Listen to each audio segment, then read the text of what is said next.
Hi. Well, I've been doing a lot of work on the Phantom, and then I've been sitting and filing a whole bunch of other parts. Sanding, not filing. And I feel like taking a little bit of a break and just looking through a couple of kit boxes, and I find that it's quite a different energy. This is almost a bit of an intense energy, having to get things perfectly right. And then it's nice to relax just looking through some kits and starting to get an idea of what you might do. So I'm just going to talk through all of the things that have happened in the last little bit. So I have filled that seam line there, and I'm very happy with that. Very nice. I have filled those seam lines. I have filled that. That's all good. That one is filled.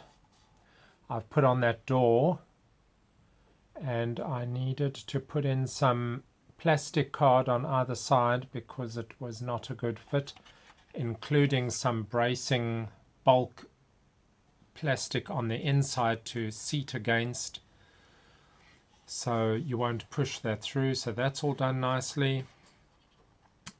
Everything is... I might need to do a little bit of filling on there. I just noticed there's a little bit of a line there. Slightly bit of a pity that these are open, since this is the aircraft that I want to be very clean, but it's okay. It's such a minimal thing at this point. But I've lost something, and I may even have lost it sitting right here. This fairing, which is underneath the clear canopy part, a little black fairing piece popped off because it had already been glued on, even though the person hadn't glued the fuselage halves together. And I've got a feeling that it may even have popped off here, but I'm not seeing it, and I've looked everywhere inside, and I need to get the canopies on before I can spray this. This is very, very close to spraying. I'm not putting the horizontal stabilizers on before spraying, since there's no point. They'll go on afterwards. So what I do need to do is get the canopies on, and I would have liked to do that today if I can just find that piece. I could steal one from one of the other two kits and hope that by the time I build the other two kits, I found the missing one. Will it be a problem gluing on the horizontal stabilizers afterwards? Not really, because there's so little contact area that doing that little minor bit of a scrape there. In fact, I'll probably put on two bits of tape, two very thin strips of tape in exactly the line where the horizontal stabilizer is going to go, and then that'll be good enough. I'm leaving the exhausts off till after the spraying, obviously. I need to fill in those so that I don't spray into there. So that one is close to ready to spray. I can probably do a spray video of this, since what you saw being sprayed previously was just smaller parts, and I can try and position the camera a bit better to actually see the model being sprayed properly, and it'll be a somewhat easy one, since the overall color initial spraying is just the dark blue. This is one very beautiful aircraft. The Tomcat was one of my favorites for a long time, sometime in the 80s. I wouldn't say the Phantom was ever my favorite, but it was certainly up there with the F-16, and then the F-14 became my favorite for a very long time. But you can't deny that this aircraft is just absolutely, there's nothing like it, which is why I find it very easy to build multiples of the same aircraft, which I don't do for very many models. So anyway, that could even be the next model that gets finished, because it's canopies, masking, spraying, decals, bit of attention on some extra parts. I wanted to say that, although I don't have any to show here right now, I don't need to, undercarriage and props. Or, if you want to look at it a little bit differently, some of the external details, some of the things apart from the main airframe, but not small details like antenna or things like that, or gun barrels. So really it falls into the sort of the major visual attractions on a model. Undercarriage, including the wheels themselves, props, spinner. Those items are of the items that make the biggest difference to your final visual effect of your model. And I'm not including cockpit. Cockpit gets a lot of attention because when you put a model on the table, everyone's looking from the top, and they love to look straight into the cockpit first thing if it's open. But a more average view, not looking straight from the top, but of a side look, you're going to be seeing the prop and you're going to be seeing undercarriage. And if they are very nicely detailed, and I don't mean extra parts detailing, I mean nice painting detailing, you can make a huge difference to your model. I was just thinking I should say that. I mean, it's somewhat obvious, doesn't really even need saying. And if it will differ, because some aircraft have got other interesting items on the outside, which some detail, like a turret maybe, which that amount of detailing really brings it out. But that sometimes requires you to remold clear parts. I mean, for instance, a lot of the old kits, the clear parts of the turrets are absolutely awful.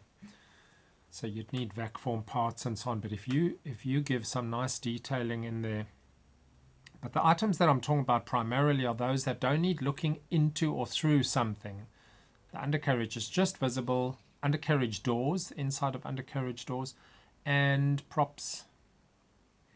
Okay, I wanted to quickly show this one. So this is a Windmill, which I got a long time ago, built, and I decided to do a restoration of it. So that was a complete repaint. I took it to pieces, sort of into major components that I could get to the inside. This one also got lighting into it, and I'm quite happy with the painting effects that I got on it. It wasn't meant to be a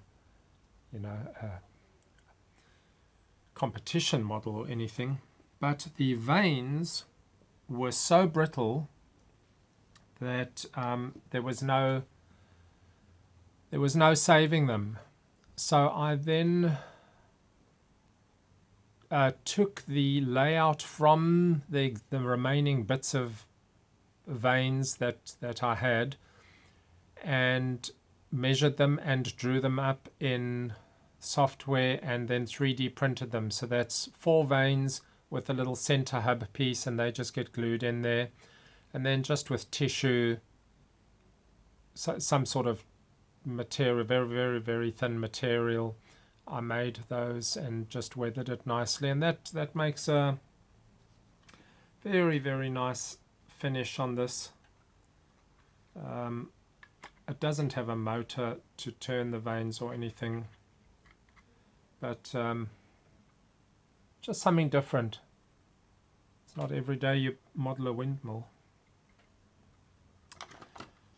Okay. This tiny little kit, a little Sturmtiger 1/44th, being that small, very, very simple little kit. I normally don't do things like this, but I grabbed this little one where it's primarily painting. You're just going to be challenged to paint that and dry brush in a very nice way. It's got those photo etch pieces, which is quite handy, just to give that bit of extra detail. I think I've got two of these, two different vehicles in these very tiny, oh, there were 2 in 1 pack. So somewhere I should have the other tank as well. Not sure where I put that anyway. And if you're wondering why my fingers are brownish, I was doing the hull of the marina boat with its first stage of staining using that wood stain. I used 2 wood stains in the end, and it's not really in a position where I can hold it right now to show you. I'm fairly happy with what happened. It wasn't quite what I was expecting to happen, but it's good enough as a first stage, and as I say, I was expecting about 3 stages of weathering, possibly 4, doing different things with different materials. But I will show you that when the time comes. Okay, let's just look at a couple of models. This one, obviously very nice kit, Hasegawa, but what I wanted to mention about this one is the reason I have this is not because I like the dyno. Mitsubishi Ki-46, codename Dyno. But it is because I do like old Airfix kits. And Airfix has this in a very, very poor kit. And sometimes I like to have the good equivalent of that kit handy. So that's why I have this one, to really get a feel for, you know, that's what the aircraft really does contain, all of its lines and detail compared to what Airfix gave you. I still like to build the Airfix one, but it's nice to actually have the really good quality one. And I'm not sure if I will use this as reference to build some parts into the Airfix one, but it's nice to have the reference. So this is the same category as that Phantom, same box size, same style, everything. And it's another aircraft that I absolutely love, the Corsair 2.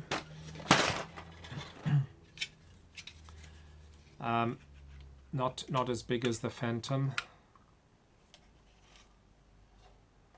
but not actually that much smaller, to be honest. I was expecting, so if I hold that exactly there, yeah, it's about a tail shorter, but it's fat enough to actually look quite similar. Anyway, very nice detail there. Now this one I will be doing undercarriage down. This aircraft has got a very nice undercarriage. It's got a nice stance. That has been glued, and I can't paint inside there now, and it's closed off, which means we have the same problem as previous. Now, someone asked in one of the videos, how do I break apart models when I need to break some parts apart? I don't do that commonly. So I'm just noticing that this one has got glue marks on it there, so there was an attempt to glue, but where's the wings? There. There was an attempt to glue, but it looks like that didn't go anywhere. There's only glue on half. Okay, interesting. So that just needs cleaning up. When it was built, as I said in the other video, with super glue, that often cracks off. So you just need to get a screwdriver and wedge in, or a knife or something, and it often comes apart easier than a styrene weld. The styrene weld will often, okay, a bad styrene weld will also crack off, pop off fairly well. But if it was a good styrene weld, it's just going to break anywhere it feels like, somewhere around the glue join, and damage your plastic. I'm not commonly breaking up pieces of a model unless there was something that I needed to fix in a particular area. So for instance, this, I only need to spray inside there, and it's only relevant in this front area where you're going to see in. So, you know, what I might do is just try and see if it was a bad one, and it'll just pop off. But if it feels like it's glued fairly well, then I'm just going to open the back here. You kind of, yeah, you can actually see the back right from there. But I'll take that off so that we've got some airflow and I can get paint going down there, and I'll just spray that. The answer is I do my best to break it apart. No, I don't use any solvents or materials to try and dissolve. In my opinion, a styrene welded joint with styrene glue is plastic.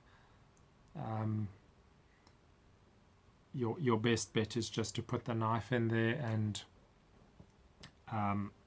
hope that it'll propagate a crack along the point of least attachment, which hopefully is the joint, but it's not always. So you have to be prepared to fix badly damaged plastic, but that's only if you really needed to do it. The more common answer is you just do the best you can.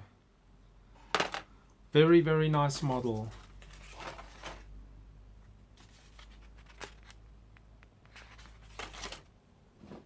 And I do quite like that scheme. I might just do it in that scheme. I think the only Corsair 2 that I've actually built up to this point ever, which was in the 90s, was the Matchbox 172. Okay. I have not built one of these yet, and that's something I would like to rectify. Now, this is not a difficult model at all. It doesn't contain a whole bunch of stuff, but it does contain a whole bunch of small stuff. So the difference here is that you're not progressing with building anything in particular. You're not progressing building a body, a framework. You've got a seat as a sub-assembly. You've got an instrument panel as a sub-assembly. You've got your main section, your main tub. I'm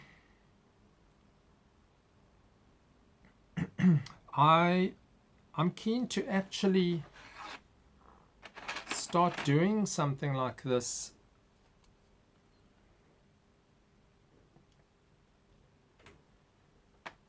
Now, of course, this has to be done absolutely accurately. So there's no freelancing on this thing. You want to represent the cockpit exactly as it is on the actual aircraft.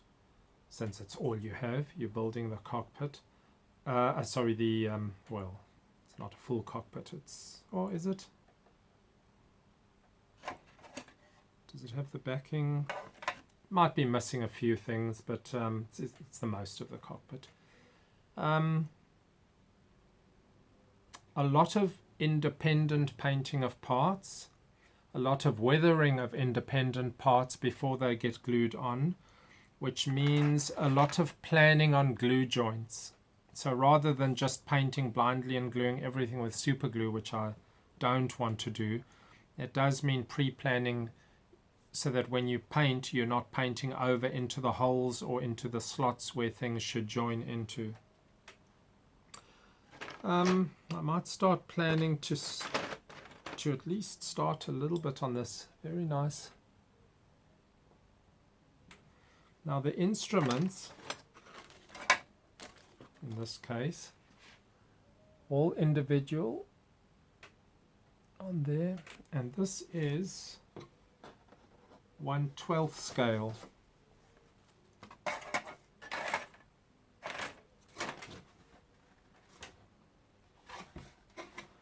So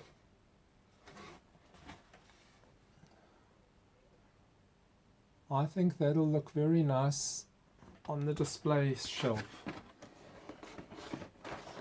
A lot of individual part painting, but not a hell of a lot of color variation. I mean, all in all, 10 colors would be more than adequate, so actually not awful.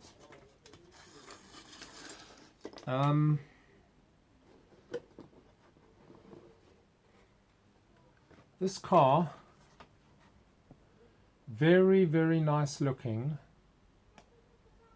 The decals are sort of the main item that would be a feature on this. So if you mess up the decals, you don't have a good car. If you do the decals well, you have a good car.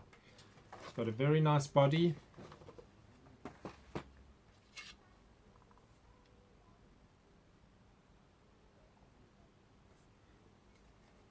It's got the rubber tires. So it's, I mean, it's not a Tamiya, but it's not far off being a Tamiya, of the simpler Tamiya. So it's not, doesn't have a ton of stuff, but it's got enough to keep you busy, and you don't need to get bogged down on the interior.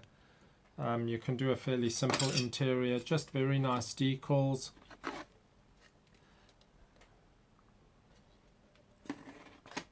That should be a somewhat fast build. Probably the second aspect to really pay attention to is getting these clear parts to go on in such a way that you don't mess anything around them. A gloss white paint job.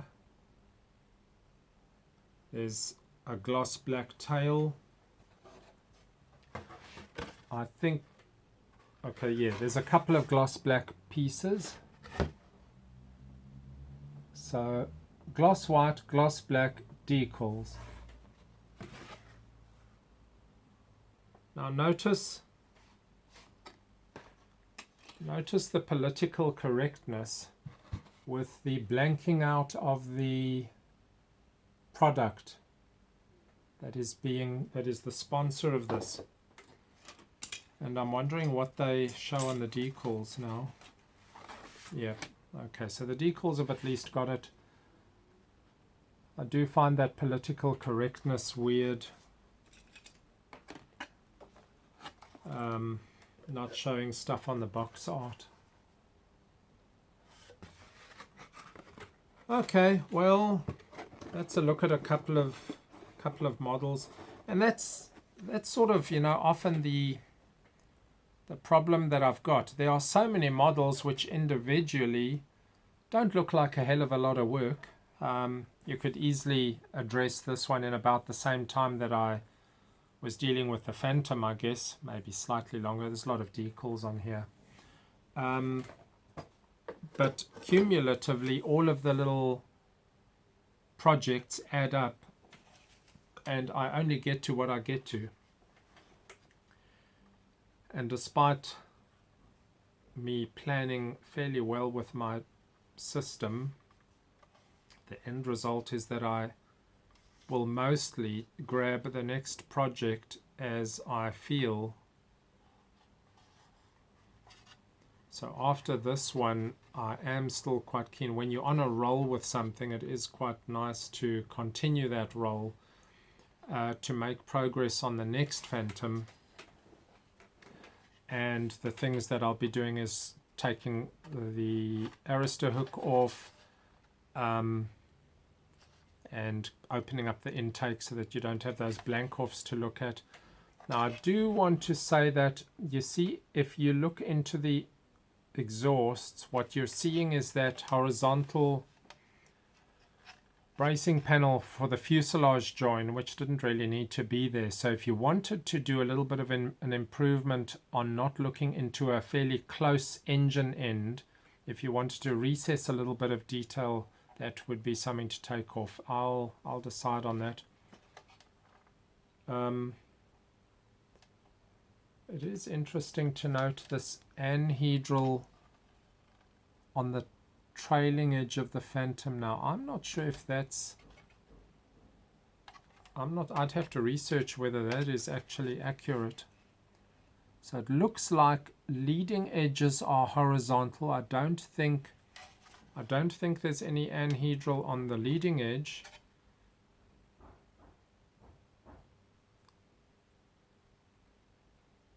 So that's, yeah, well, I mean, it's been built exactly as per the kit, and I haven't put in any anhedral due to the fuselage joins, due to the fuselage being too expanded. So that is slightly interesting. Okay, hope you enjoyed that one. Cheers.